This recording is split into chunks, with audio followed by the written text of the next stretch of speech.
Chapter 24. Miss Bingley's letter arrived, and put an end to doubt.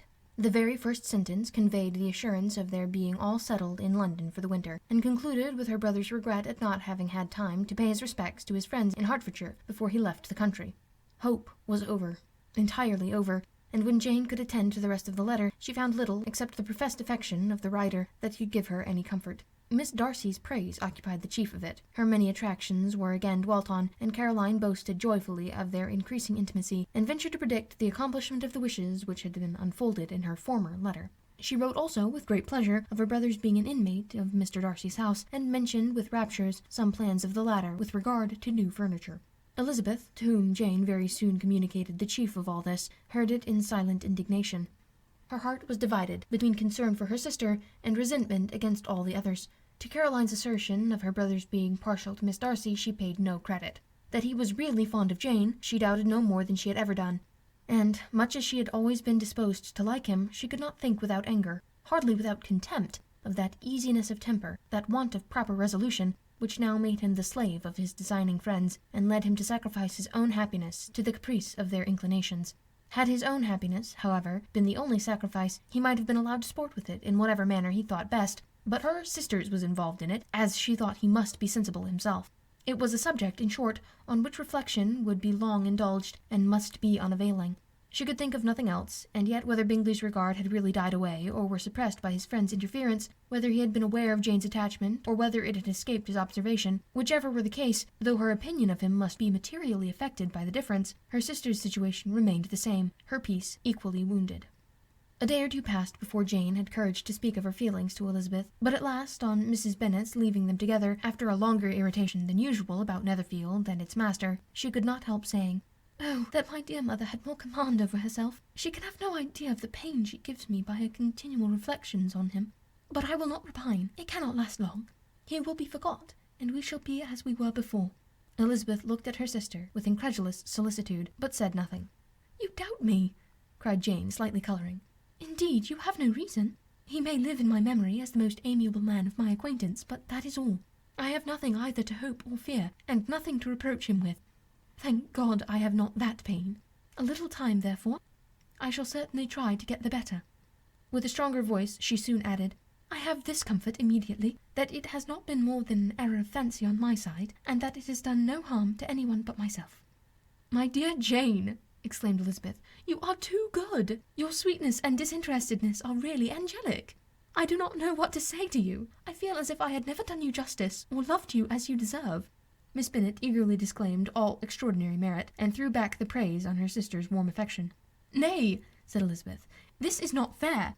You wish to think all the world respectable, and are hurt if I speak ill of anybody. I only want to think you perfect, and you set yourself against it. Do not be afraid of my running into any excess, of my encroaching on your privilege of universal goodwill. You need not. There are few people whom I really love, and still fewer of whom I think well. The more I see the world, the more I am dissatisfied with it, and every day confirms my belief of the inconsistency of all human characters, and of the little dependence that can be placed on the appearance of either merit or sense. I have met with 2 instances lately. One I will not mention, the other is Charlotte's marriage. It is unaccountable. In every view it is unaccountable. My dear Lizzie, do not give way to such feelings as these. They will ruin your happiness. You do not make allowance enough for the difference of situation and temper. Consider Mr. Collins's respectability, and of Charlotte's prudent, steady character. Remember that she is one of a large family, that as to fortune it is a most eligible match, and be ready to believe, for everybody's sake, that she may feel something like regard and esteem for our cousin." "To oblige you, I would try to believe almost anything, but no one else could be benefited by such a belief as this. For, were I persuaded that Charlotte had any regard for him, I should only think worse of her understanding than I now do of her heart. My dear Jane, Mr. Collins is a conceited, pompous, narrow-minded, silly man. You know he is as well as I do. You must feel as well as I do that the woman who marries him cannot have a proper way of thinking. You shall not defend her, though it is Charlotte Lucas. You shall not, for the sake of one individual, change the meaning of principle and integrity, nor endeavour to persuade yourself or me that selfishness is prudence and insensibility of danger security for happiness." "I must think your language too strong in speaking of both," replied Jane, "and I hope you will be convinced of it by seeing them happy together. But enough of this. You alluded to something else. You mentioned 2 instances. I cannot misunderstand you, but I entreat you, dear Lizzie, do not pain me by thinking that person to blame, and saying your opinion of him is sunk. We must not be so ready to fancy ourselves intentionally injured. We must not expect a lively man to be always so guarded and circumspect. It is very often nothing but our own vanity that deceives us. Women fancy admiration means more than it does. And men take care that they should. If it is designedly done, they cannot be justified. But I have no idea of there being so much design in the world as some persons imagine. I am far from attributing any part of Mr. Bingley's conduct to design, said Elizabeth. But without scheming to do wrong, or to make others unhappy, there may be error, and there may be misery. Thoughtlessness, want of attention to other people's feelings, and want of resolution will do the business. And do you impute it to either of those? Yes, to the last. But if I go on, I shall displease you by saying what I think of persons you esteem. Stop me whilst you can. You persist, then, in supposing his sisters influence him? Yes, in conjunction with his friend. I cannot believe it. Why should they try to influence him? They can only wish his happiness, and if he is attached to me, no other woman can secure it. Your first position is false. They may wish many things besides his happiness. They may wish his increase of wealth and consequence. They may wish him to marry a girl who has all the importance of money, great connections, and pride. Beyond a doubt, they do wish him to choose Miss Darcy, replied Jane. But this may be from better feelings than you are supposing. They have known her much longer than they have known me. No wonder if they love her better.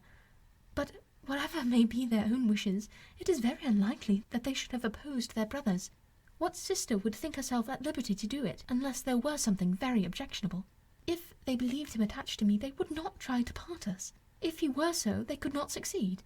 By supposing such an affection, you make everybody acting unnaturally and wrong, and me most unhappy. Do not distress me by the idea. I am not ashamed of having been mistaken. Or, at least, it is slight. It is nothing in comparison to what I should feel in thinking ill of him or his sisters.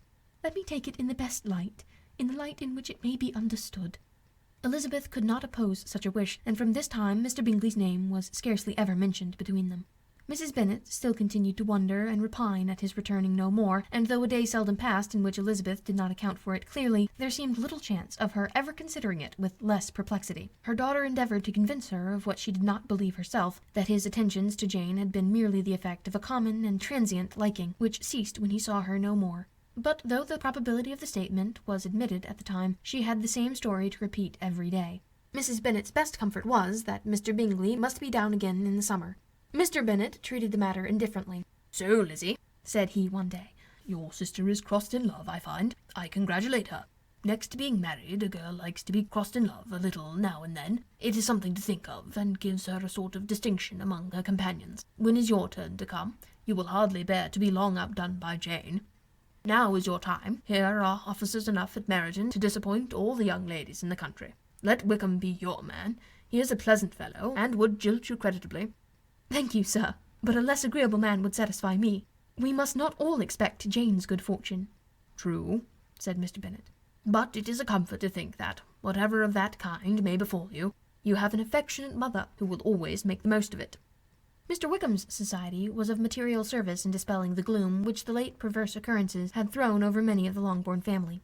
They saw him often, and to his other recommendations was now added that of general unreserve. The whole of what Elizabeth had already heard, his claims on Mr. Darcy, and all that he had suffered from him, was now openly acknowledged and publicly canvassed, and every one was pleased to think how much they had always disliked Mr. Darcy before they had known anything of the matter. Miss Bennet was the only creature who could suppose there might be any extenuating circumstances in the case unknown to the society of Hertfordshire.